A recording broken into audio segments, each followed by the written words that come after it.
सजीव सजीव सभी सजीव को अपने जीवन को चलाने के लिए ऊर्जा की आवश्यकता होती है और सभी सजीव अपनी ऊर्जा के द्वारा अपने शरीर की वृद्धि करते हैं और जैव प्रक्रियाएं करते हैं और जैव प्रक्रियाओं के द्वारा ही वो लगातार बढ़ते हैं। ठीक है, तो सजीव दो प्रकार से, अगर पेड़ पौधे हैं तो वो ऊर्जा प्रकाश संश्लेषण के माध्यम से प्राप्त करेंगे और अगर कोई जीव जंतु है तो वो अपनी ऊर्जा डायरेक्टली प्रत्यक्ष या अप्रत्यक्ष रूप से पौधों से प्राप्त करेंगे। ठीक है, तो इस तरीके से सजीव जो होते हैं वो लगातार वृद्धि करते हैं, उनके अंदर जैव क्रियाएं होती हैं, जैव प्रक्रियाएं होती हैं, ये नॉर्मली सजीव होते हैं। ठीक है, चलिए बात करें पहले पॉइंट्स की सजीव के लिए, तो सभी सजीव श्वसन करते हैं। ठीक है, सभी प्रकार के हो, चाहे वो पेड़ पौधे हो, चाहे जीव जंतु हो, चाहे छोटे मोटे कवक या ठीक है कीट हो, तो वो भी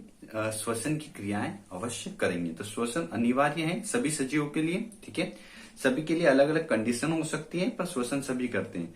अगर जीवों की बात करें तो वो ऑक्सीजन को ग्रहण करते हैं और कार्बन डाइऑक्साइड छोड़ते हैं। ठीक है, एक वयस्क मनुष्य 1 मिनट में 15 से 18 बार सांस लेता और छोड़ता है। ठीक है, देखिए एक लिस्ट पे बात करें तो सभी अलग अलग प्रकार के जंतुओं की अलग अलग श्वास अंग होते हैं, श्वसन अंग होते हैं जिससे वो सांस लेते हैं और ये कुछ पूछा भी जाता है। तो आपको ध्यान रखना है। देखिए बात करें अगर मनुष्य, शेर, गाय, सांप और छिपकली, पक्षी, इन सभी की, तो ये सभी फेफड़े या फुसफुस, कुछ भी आ सकता है, फेफड़े या फुसफुस दोनों बोलते हैं, लंग्स मतलब, तो इससे अपनी सांस लेते हैं। ठीक है, इसके बाद मक्खी, कॉकरोच और अन्य कीट, जो छोटे मोटे कीट होते हैं, मक्खी, कॉकरोच और अन्य कीट, ये वातक से सांस लेते हैं, ट्रेकिया जिसे कहा जाता है, वातक। इसके बाद बात करें केचुए की, तो केचुए त्वचा, उनकी केचुए की जो त्वचा होती है उससे वो सांस लेते हैं। मेंढक की बात करें तो ये फेफड़े और त्वचा दोनों से सांस ले सकते हैं। ऑक्टोपस और मछली की बात करें तो ये गिल, क्लोम, आपने नाम सुना होगा, गिल से सांस लेते हैं। वेल और डॉल्फिन की बात करें, ये भी मछलियां हैं पर बड़े लेवल की। वेल और डॉल्फिन की बात करें तो फेफड़े और स्वाद छिद्र होते हैं उनके, उससे सांस लेते हैं। ठीक है, देखिए सभी जीव जो समुद्र के अंदर रहते हैं वो बार बार सतह पर आने की कोशिश करते हैं, या तो पानी की सतह पर या समुद्र से बाहर निकलने की कोशिश करते हैं, क्योंकि समुद्र के अंदर उनको शुद्ध ऑक्सीजन नहीं मिल पाती है, तो वो थोड़ी सी देर सतह पर आते हैं ताकि उनको शुद्ध ऑक्सीजन मिल पाए। ठीक है, चलिए बात करें अगर पेड़ पौधों की, तो आपको पता है पेड़ पौधे प्रकाश संश्लेषण की क्रिया के दौरान कार्बन डाइऑक्साइड ग्रहण करेंगे और ऑक्सीजन रिलीज करेंगे। ठीक है, पर ये प्रकाश संश्लेषण की क्रिया किसके द्वारा होती है या ये श्वसन किससे लेते हैं, तो पत्तियों में पाए जाने वाले जो छोटे छोटे छिद्र होते हैं, रंध्र होते हैं, उनके माध्यम से पेड़ पौधे सांस लेते हैं। ये क्लियर हो रहा आपको। पर एक पॉइंट और ध्यान रखना है आपको कि प्रकाश संश्लेषण की क्रिया जिसमें वो कार्बन डाइऑक्साइड लेते हैं और ऑक्सीजन छोड़ते हैं सिर्फ दिन में ही हो सकती है, सूर्य के प्रकाश की उपस्थिति में। तो क्या पेड़ पौधे रात को सांस नहीं लेते हैं? नहीं, पेड़ पौधे का जो श्वसन तंत्र होता है, सांस लेना, वो रात और दिन होता है। इसका मीन्स पेड़ पौधे जब रात की बात करें तब प्रकाश संश्लेषण की क्रिया नहीं करते हैं, अर्थात वो उस समय ऑक्सीजन ही लेते हैं और कार्बन डाइऑक्साइड ही छोड़ते हैं। ये क्लियर रखना है आपको। ठीक है, वापस बोल रहा हूं, रात को पेड़ पौधे ऑक्सीजन ही लेंगे और कार्बन डाइऑक्साइड ही छोड़ेंगे, क्योंकि रात को प्रकाश संश्लेषण क्रिया नहीं हो रही होती है। दिन में प्रकाश संश्लेषण की क्रिया होगी सूर्य के प्रकाश की उपस्थिति में, तो ये उल्टा हो जाएगा, कार्बन डाइऑक्साइड लेंगे और ऑक्सीजन छोड़ेंगे। चलिए अगले पॉइंट की बात करें तो सभी सजीवों में उत्सर्जन होता है। ठीक है, उत्सर्जन, अगर वो कुछ खाएंगे तो उत्सर्जन करना जरूरी है। उत्सर्जन के उनके पास अलग अलग अंग होते हैं। अगर उत्सर्जन की बात करें तो ये अलग अलग टाइप के अंगों से हो सकता है। जो अपशिष्ट पदार्थ उनके अंदर है वो उत्सर्जन अंग के माध्यम से बाहर आएंगे। ठीक है, देखिए जंतुओं की बात करें तो उनके अंदर मुख्य रूप से मलमूत्र जो होता है वो एक उत्सर्जन की तरह कार्य करता है। उत्सर्जन के लिए वो अवशिष्ट पदार्थ के रूप में मलमूत्र को बाहर या परित्याग करते हैं। ठीक है, इसके लिए उनके अंदर मुख्य अंग जो होता है वो वृक्क मतलब किडनी होता है। ठीक है, और ये श्वास अंग होते हैं, इसके माध्यम से भी अपशिष्ट पदार्थों को बाहर निकाल रहा है। जैसे जंतुओं में कार्बन डाइऑक्साइड शरीर के अंदर एक अवशिष्ट पदार्थ है। ठीक है, तो वो बाहर रिलीज कैसे कर रहे हैं, किससे? ठीक है, आपको समझ में आ रहा है, फेफड़ों से। इसके अलावा पसीना भी एक मनुष्य में एक, आप कह सकते हो एक तरीके से अवशिष्ट पदार्थ है। तो इसको वो बाहर निकालते हैं श्वेत ग्रंथि के माध्यम से। आपकी त्वचा पर छोटी छोटी श्वेत ग्रंथियां होती हैं, तो ये श्वेत ग्रंथि के माध्यम से क्या करते हैं, पसीने को बाहर निकालते हैं। तो आपको ध्यान रखना है, पसीने की बात आए तो श्वेत ग्रंथि ये उत्सर्जन अंग का तरह कार्य करेगी और ये अवशिष्ट पदार्थ है। ठीक है, इसके बाद पक्षी की बात करें तो बीट के रूप में अवशिष्ट पदार्थ बाहर निकालते हैं। ठीक है, और अगर पेड़ पौधे की बात करें तो पेड़ पौधे के अंदर जो हानिकारक पदार्थ होता है, ठीक है, वो किसी स्त्राव के रूप में बाहर निकलता है। आपने कभी कभी पेड़ पौधे के ऊपर देखा होगा, जो पेड़ होते हैं उनके ऊपर कुछ रंग बिरंग कलर का स्त्राव होने लगता है, पदार्थ निकलने लगता है, वो एक तरीके से उनके अंदर अवशिष्ट पदार्थ हैं। या जो पेड़ पौधे नहीं निकाल पाते हैं वो अपने ही अंदर सारे अवशिष्ट पदार्थों को कहीं इकट्ठा कर लेते हैं, जिससे उनको कोई हानि नहीं होती है। ठीक है, तो आपको उत्सर्जन अंग समझ में आएंगे। उसके बाद अगले पॉइंट की बात करें तो सभी सजीवों में उद्दीपन के प्रति अनुक्रिया होती है। उद्दीपन के प्रति अनुक्रिया का मीन्स ये होता है कि कुछ चीज देखकर कुछ रिस्पॉन्स करना। जैसे मनुष्य को अगर भूख लगती है तो मुंह में, ठीक है, पानी आता है। अगर कॉकरोच को अगर रोशनी दिखेगी तो वो अंधेरे की ओर भगने की करेगा। ठीक है, आपको समझ में आ रहा है। ऐसी कुछ क्रियाएं होती है। जैसे आपको कुछ गर्म चीज पर हाथ लग जाए तो अचानक हाथ को हटाना। अगर छुई मुई का आपने पौधा देखा होगा, उसको अगर हाथ लगाए तो वो अचानक क्या हो जाता है, मुरझा जाता है। तो इस तरीके की कुछ क्रियाएं होती है, ये सभी सजीवों में होती है और सजीव उद्दीपक के प्रति अनुक्रिया करते हैं। चलिए बात करें इंद्रियों की, तो सभी सजीवों में इंद्रियां होती हैं। अगला पॉइंट है इंद्रियां। इंद्रियां होती है नॉर्मली जंतुओं में 5 इंद्रियों के सुना होगा आपने, आंख देखना, कान सुनना, नाक सूंघना, जीभ क्या स्वाद और त्वचा महसूस करने के लिए 5 इंद्रियां होती है। पर कुछ विशिष्ट प्रकार के जीव जंतु होते हैं वो इन्हीं इंद्रियों का कुछ और तरीके से इस्तेमाल भी करते हैं। कैसे?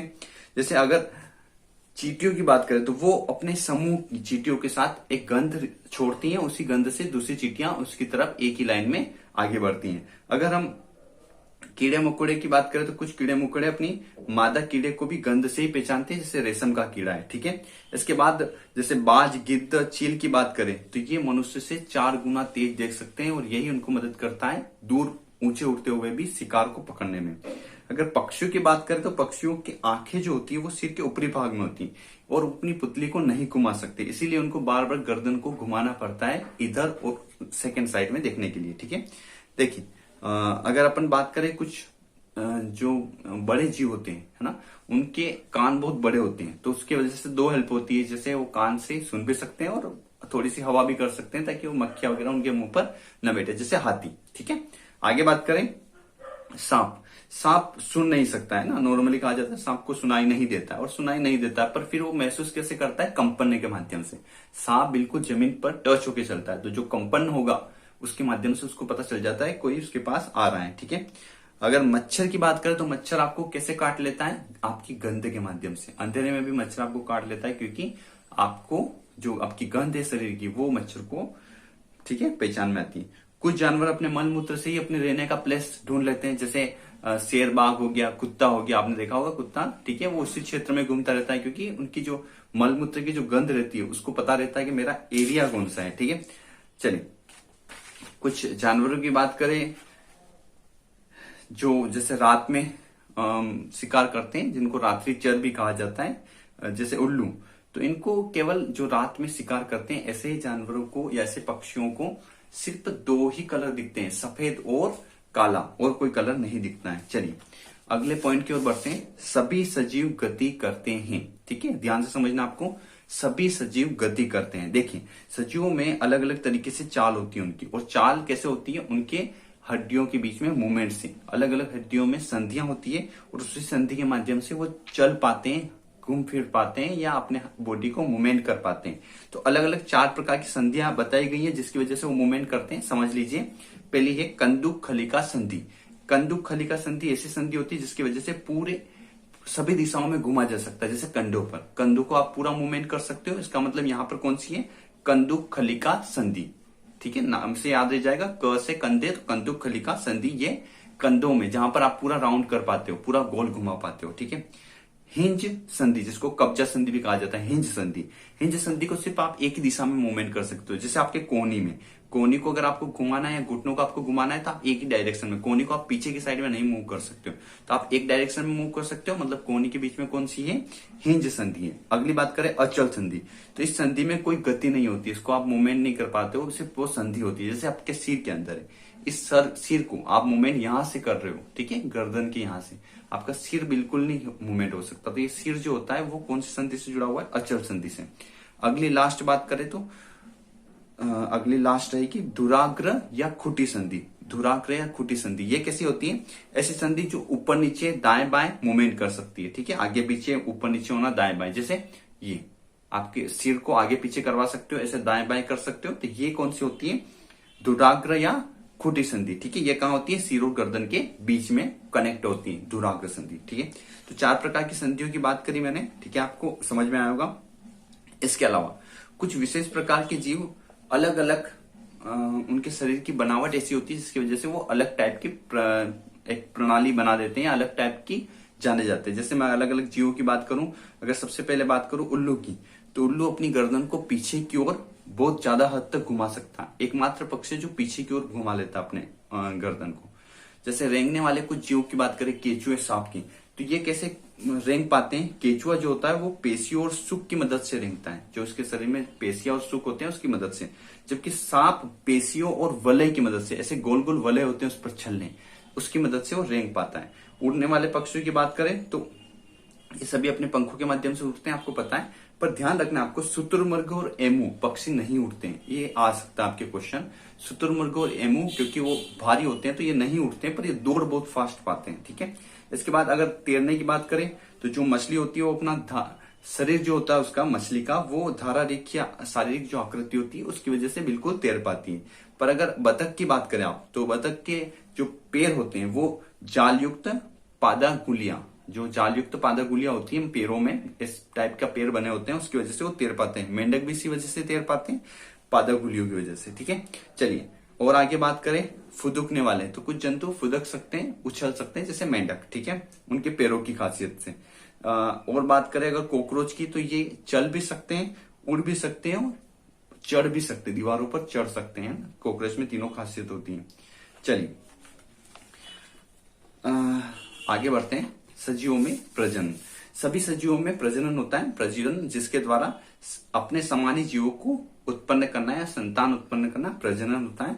तो इसमें 2 प्रकार के हो सकते हैं, वो जंतु जिनके शरीर पर बाल होते हैं और उनके कान होते हैं वो बच्चों को जन्म देते हैं। वापस से क्लियर समझना, जिन जंतुओं के शरीर पर बाल होते हैं और जिनके कान होते हैं वो जंतुओं को या वो डायरेक्टली बच्चों को जन्म देते हैं, ऐसे जंतु जरायुज कहलाते हैं। जरायुज जैसे मनुष्य हो गया, उसके अलावा जितने भी कुत्ता, गाय, शेर, हाथी, जितने भी ये जीव हो गए, सभी किस प्रकार के होते हैं, जरायुज। इसके अलावा इसके बाद जो सेकेंड टाइप के हैं, जिनके कान नहीं होते और त्वचा पर बाल नहीं होते, वो सब क्या होते हैं, अंडों को देते हैं, मतलब वो संतान को नहीं और डायरेक्टली क्या देते हैं, अंडे देते हैं। ऐसे सारे अंड प्रजक कहलाते हैं। अंड प्रजक जैसे पक्षी हो गए, मेंढक हो गया, बतख हो गया, ठीक है, मछली हो गई, ये सारे क्या होते हैं, अंड प्रजक। पर एक पॉइंट ध्यान रखना आपको, कुछ स्पेशल जीव हैं जैसे चमगादड़, सभी पक्षी को से अलग है।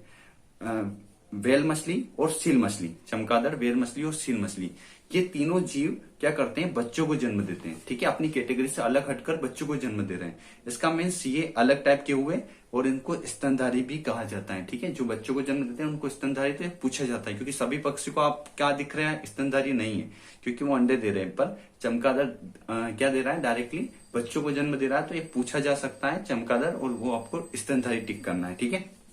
चलिए इसके अलावा अलग अलग जीव के जो बच्चे होते हैं उनको अलग अलग नाम से जाना जाता है और ये क्वेश्चन आ सकते हैं, ठीक है। तो आपको ध्यान रखना है कि कौन से जीव को किस नाम से भी जाना जाता है। चलिए बात करें सबसे पहले कपी, उनके जो बच्चे होते हैं उनको बच्चा कहा जाता है। चमगादड़, पिल्ला या पिल्ली। भालू, शावक। पक्षी, चूजा, तितली, कैटरपिलर। ऊंट, बछड़ा या बछिया, ठीक है। कौवा, चूजा। हाथी, बछड़ा या बछिया। मेंढक, टेडपोल, ठीक है, मेंढक का टेडपोल। जिराफ का बछड़ा या बछिया। बाज का इयास, ठीक है। घोड़ा, बछड़ा बछिया। कंगारू, जोई, ठीक है। ये कुछ यूनिक नाम है ना, ये आपको ध्यान रखने हैं। इसके बाद बंदर, वही शिशु या बच्चा आपने देख लिया। पेंगुइन, चूजा। कुत्ता, पिल्ला या पिल्ली, ठीक है। खरगोश बन्नी ध्यान रखना है ना। इसके बाद सार्क का पिल्ला या पिल्ली वही चलेगा। भेड़, मेमना, ये भी ध्यान रखना है, भेड़ का मेमना।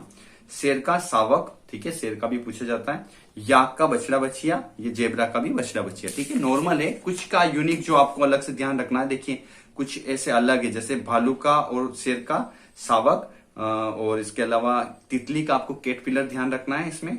और इसके बाद मेंढक का टेडपोल अलग है, बाज का इयास अलग है, कंगारू का जोई अलग है, और पेंगुइन का चूजा है, तो याद रह जाएगा आपको।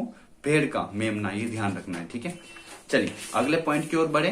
तो जो पौधे होते हैं उनमें, ये तो अभी अपन ने जो जंतु होते हैं उनकी बात करी। अब पौधों में जो प्रजनन होता है वो मुख्यतः बीज के द्वारा ही होता है, पर कुछ विशेष प्रकार के पौधे होते हैं उनमें बीज के अलावा भी प्रजनन हो सकता है। जैसे कलम के द्वारा, गुलाब का जो पौधा होता है कलम के द्वारा चलता है। कलिका के द्वारा, कलिका मीन्स आंख के द्वारा, जैसे आलू के ऊपर छोटी छोटी आंखें होती है ना, जिनको अपन आंख कहते हैं, उसके द्वारा वो चल सकता है। पत्ती के द्वारा, कुछ पौधे ऐसे होते हैं जो पत्तियों पे ही नए पौधे स्टार्ट हो जाते हैं, जैसे ब्रायोफिलर और पत्थर चट्टा का नाम आपने देखा भी होगा और सुना भी होगा। उसके पत्तियों पर ही बड़े बड़े पत्ते होते हैं और पत्तियों पे ही क्या निकलने लगते हैं, जो वापस पौधे निकलने, जड़ के द्वारा जैसे शकरकंद, ठीक है। तो आपको समझ में आया होगा। इसके बाद बात करें सजीवों में वृद्धि, अगला पॉइंट।